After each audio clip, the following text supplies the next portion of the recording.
back to the TARP, the Wall Street bailout, the stimulus bill, the cap and trade, the healthcare bill, Dodd-Frank, all of those things that are going to show clear differences. And I think that's what people want to talk about, are actual issues rather than the personal attacks that we've seen and are seeing on a national basis today. But with that, I would much rather get some water and try to answer your questions. So open it up. Yes, sir. When you're talking about extending the tax cuts, what do you think is going to happen with the estate tax before January 1st, when it would revert back to $1 million? Well, Exemption. the current death tax law says basically you have a $5 million exemption, 35% rate on that. If in fact nothing is done before the end of the year, the 1st of January, that would go to a $1 million exemption and 55% rate. When you look at what is happening in agriculture, land values, it simply is not acceptable.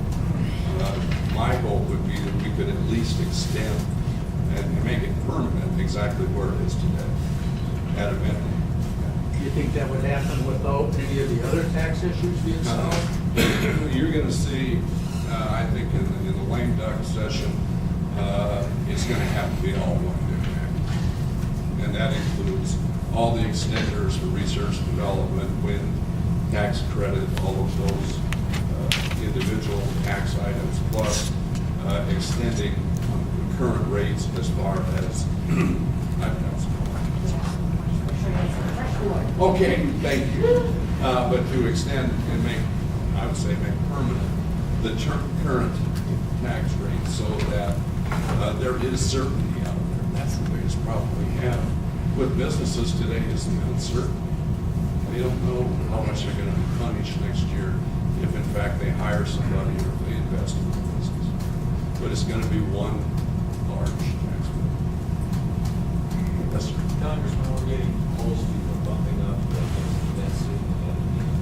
Can you give me your insights on how you think this is going to play out in Congress? Well, the debt ceiling vote is probably won't have to be until after the first of the year. So it's even if technically the government would run out of money, there's enough flexibility in Treasury to move funds around to get past January. When in fact that happens, unless there is a major deal that addresses all of the spending, I don't know how it will pass. I really don't. Because it's simple. We cannot continue on this path. I had a grandson born January 4th. And the first time I held him, I looked at him and said, the kid's $50,000 in debt because of his share of the national debt. It is wrong. It is immoral what we're doing. We are not going to have opportunities for those kids, those grandchildren going forward if in fact we don't do things. And that's why we've got to have people who will actually stand up, take tough votes to actually change the direction of the country. Because fundamentally, we don't have another 5 years. I don't think we have 2 or 3 years before we are so far in debt. And also remember that we're spending about $250 billion a year servicing interest on the debt. That's at historic low levels.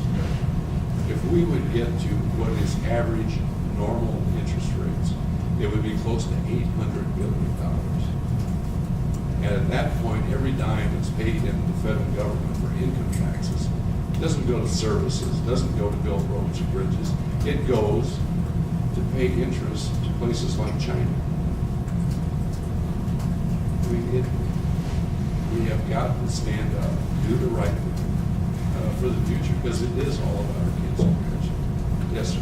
Where do you see the biggest area that you could reduce spending in? Well, you cannot, you look at the federal budget, okay, and I don't want to get down too specific, but what you have is 2/3 of the budget is mandatory, or what they would call entitlement spending with interest on the debt.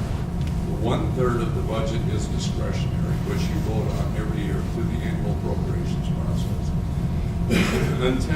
And the discretionary portion of the budget has been basically flat, and actually, in the last 2 years, we have reduced overall discretionary by about $85 million.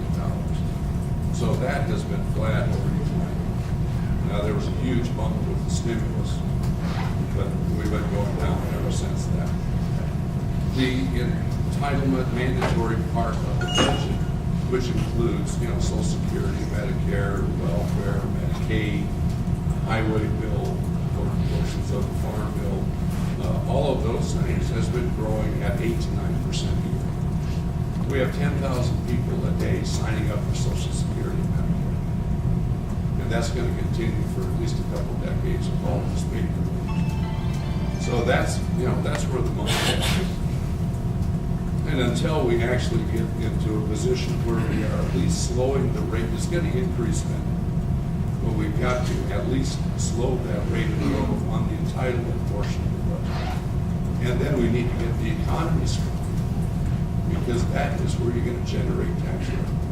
That's where you're going to generate economic activity. That's where, because people are not working today, we're not getting the revenue into the federal government. That's where it goes back to having certainty in the economy on taxes and regulatory schemes. Yes, ma'am. Hi. Both come from Franklin County, so glad I'm moved down here too. So I enjoy being a city girl now, been a farm girl. We love the southern weather. Yes, yes. And so I just came to show you my granddaughters, and they're beautiful. I'm a nanny to them now. As you know, I've lost 2 husbands, and so I'm grateful to be here, being a nanny. My first husband died in May 8th, Harry, and I love my business for 20 years because my health insurance was through him. I got to college. Since then, I've been laid off from 5 different jobs, in between Cobra helping. And when Floyd died in 2008, I still had a job for 2 years, laid off, and then I was able, at 60, to be able to go on widow's benefits, Social Security. And when my Cobra ran out, I was able to be on Iowa Cares, which is through the Affordable Health Care Act, fortunately, because was declined by 3 insurance companies to buy health insurance.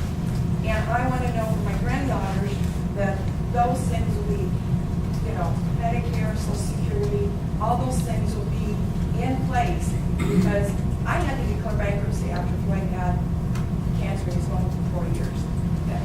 Lost my home, lost everything. And so I'm fortunate that the Social Security and my son paid me for being a nanny. I'm living a great life. And my 3 little granddaughters, if at the end of their life things like that happen to them, I want to know their security. And what I want to know is, you voted for the Ryan's budget bill act, which dismantles Social Security and Medicare. Yes, it does. And I want to know, when you voted for it, what you thought you were going to replace it with. Well, it doesn't affect Social Security. Yeah, you're right, it was Medicare.